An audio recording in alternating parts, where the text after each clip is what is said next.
la Administración para el Control de Drogas de los Estados Unidos, DEA, por sus siglas en inglés, colocó en su lista de los 10 más buscados a Jesús Alfredo Guzmán Salazar, alias el Alfredillo, hijo de Joaquín Chapo Guzmán. En dicha lista también se encuentran Nemesio Ceguera Cervantes, El Mencho, Ismael Zambada García, El Mayo Zambada, y Rafael Caro Quintero.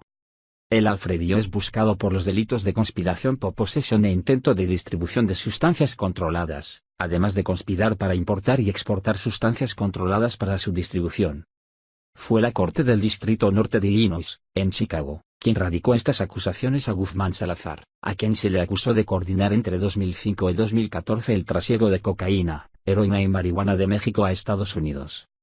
Aunado a esto, el dinero obtenido por la venta de la droga fue lavado y enviado a México y otros países en beneficio del cártel de Sinaloa y aliados.